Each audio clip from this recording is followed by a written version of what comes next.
सर्वाधार मंगलमय मंगलकर विनवाऊं बारंबार। धन्य धन्य सद्गुरु सुखद महिमा कहे न जाय। जो कछु कहूँ तुम्हारी कृपा मोटे कछु न बसे।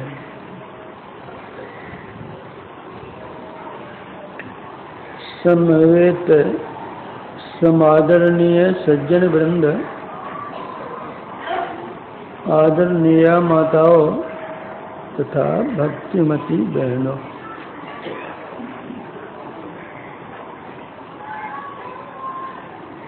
संतमत सत्संग में संत वाणी की प्रधानता होती है।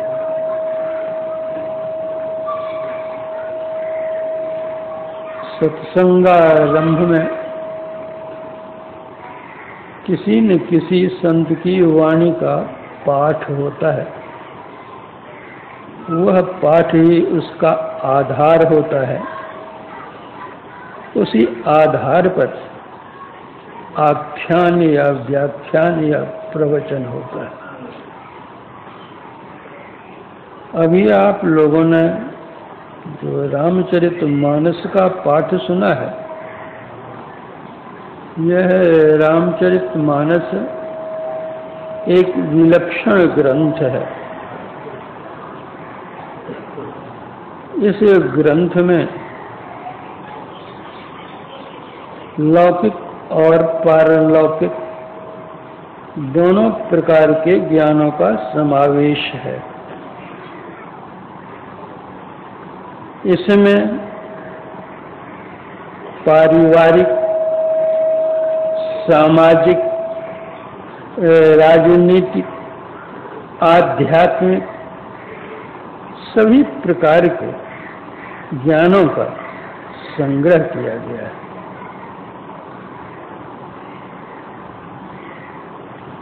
गोस्वामी जी की कला जो कहने की है,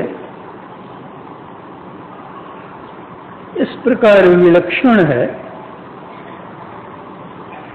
कि कहते तो वे निर्गुण की बात है, लेकिन लोगों को समझने में सगुण ही सगुण मालूम पड़ता है। सगुण का आधार लेकर के उन्होंने निर्गुण की व्याख्या की है।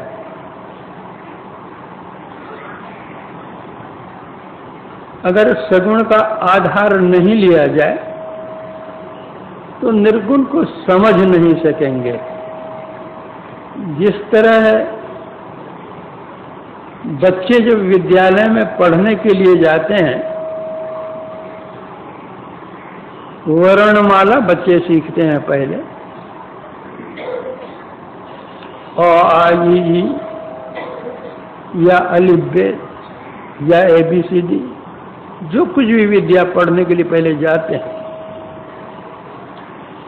अब बच्चे को सिखाया जाता है, पढ़ो अ से अनार, आ से आम, ई से इनार, ई से ईख, ऊ से उल्लू, ऊ से उखल। बच्चे को पढ़ाया जाता है। बच्चे अनार खा चुके हैं, आम खा चुके हैं, इनार देख चुके हैं, ईख चबा चुके हैं, उल्लू को भी उड़ते देख चुके हैं, उखल में धान कूट के चूड़ा कूट के सब देख लिए हैं। फिर इस पढ़ाने की आवश्यकता क्या पड़ी? मतलब बच्चे को अनार आम इनार पढ़ाना नहीं है, बच्चे को तो वर्णमाला पढ़ाना है। बच्चे को अनार आम का ज्ञान पहले से है, इसलिए जिसका ज्ञान उसको पहले से है, उसी के आधार पर उसको वह ज्ञान सिखाया जाता है जो वह नहीं जानता है। एक अनार का चित्र दे दिया और सिखाना है अ, आम का चित्र दे दिया, सिखाना है आ, इनार का चित्र दे दिया, सिखाना है ह्रस्व ई। ईख का चित्र दे दिया, सिखाना है दीर्घ ई। उल्लू का चित्र दे दिया, सिखाना है ह्रस्व उ। उखल का चित्र दे दिया, सिखाना है दीर्घ उ। उसी तरह सगुण के माध्यम से निर्गुण का ज्ञान दिया गया है। जैसा कि अभी आप लोगों ने रामचरितमानस के पाठ में सुना है कि रावण रथ पर सवार है, फौज उसके साथ है,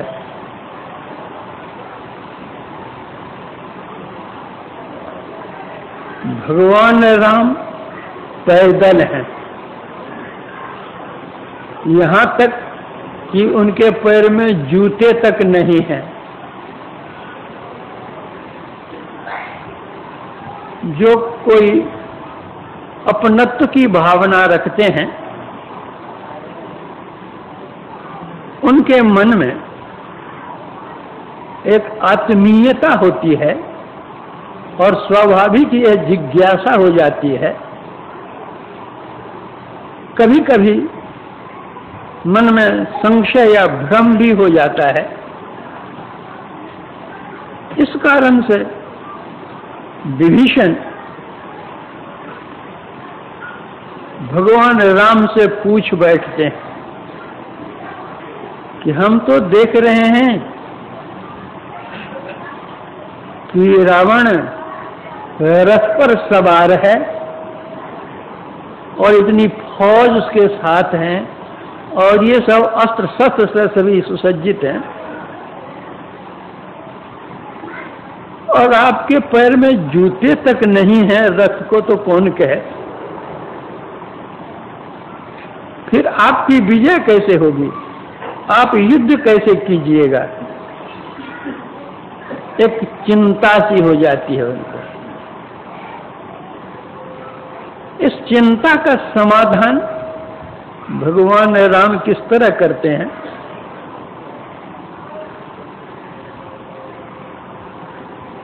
सुनहु सखा कह कृपा निधाना, जेहि जय होय सो स्यंदन आना। कि हे मित्र, तुम चिंतित क्यों होते हो। जिस रथ से विजय होती है वह रथ यह नहीं है जो तुम रावण का देख रहे हो, वह रथ भिन्न ही है। या यूं समझिए, जिस रथ से विजय होती है, जय जय हो सो स्यंदन आना, मैं वह रथ लाया हूं लेकिन तुम देख नहीं रहे हो।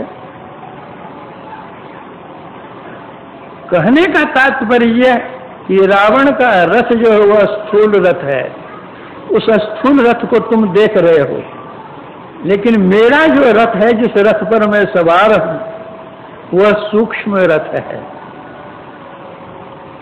इससे मालूम पड़ता है कि यह जो युद्ध है राम रावण का, वह राम रावण का युद्ध कोई भौतिक युद्ध नहीं है, वह आध्यात्मिक युद्ध है। अब बतला रहे हैं कि जो मैंने रथ लाया है वो मेरा रथ किस तरह का है। कहते हैं सौरज धीरज ते ही रथ चाका, सत्यशील दृढ़ ध्वजा पताका, बल विवेक दम पर हित घोड़े, क्षमा कृपा समता रजु जोड़े। रथ में दो पहिए होते हैं जो तुम रावण के रथ में देख रहे हो, लेकिन मेरा जो रथ है, मेरे रथ के दो पहिए कौन से हैं। शौर्य और धीरज। शौर्य शूरता और धीरता, रथ में ध्वजा होती है, सत्य और शील की ध्वजा और पताका है। रथ में घोड़े होते हैं, तो कहते हैं हमारा घोड़ा कैसा है? बल विवेक दम, परहित घोड़े। घोड़े में लगाम लगी हुई रहती है, वह लगाम कैसी है? तो क्षमा कृपा समता रजु जोड़े।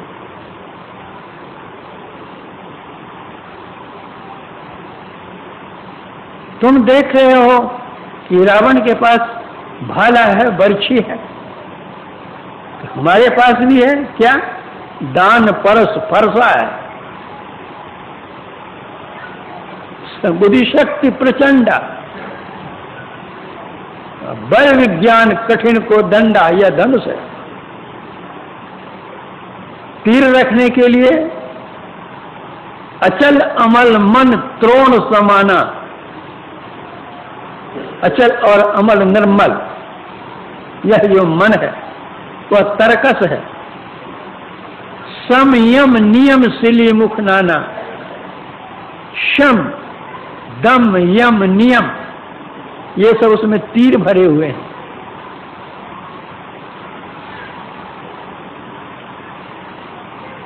रथ हो, फरसा हो, बर्छी हो, तीर हो, धनुष हो, फिर सारथी भी चाहिए।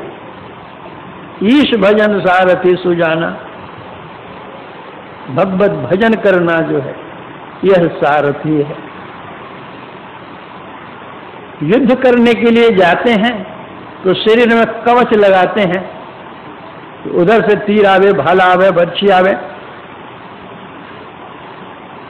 तो कवच में रख करके नीचे गिर जाए। तो कवच क्या है हमारा? कवच अभेद विप्र गुरु पूजा, यही सब विजय उपाय न दूजा। गुरु की जो पूजा निश्चल मन से, निश्चल मन से, वही कवच, वही हमारी रक्षा करने वाला है।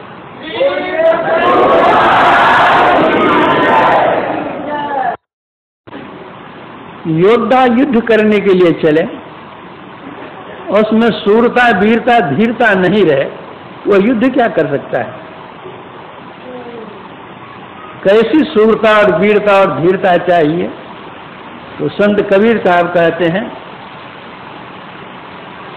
सूर संग्राम को देख भागे नहीं, देख भागे सोई सूर नहीं। लड़ना है किससे?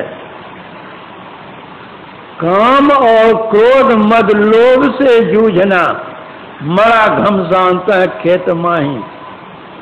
सांच और सील संतोष शाही वये, नाम शमशेर तह खूब बाजे।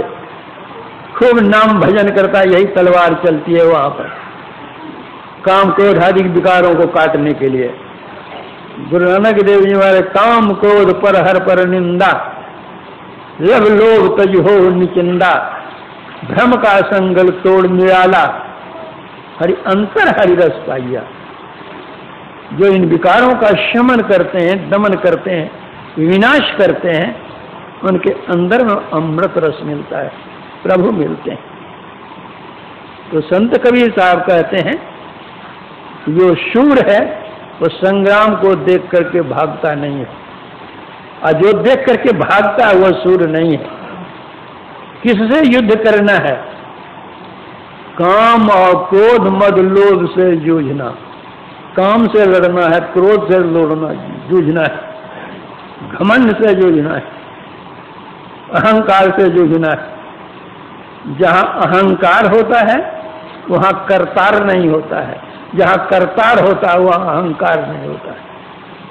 जहां नाम तह काम नहीं, जहां काम नहीं नाम, कह कबीर दो ना मिले रवि रजनी इकट्ठा।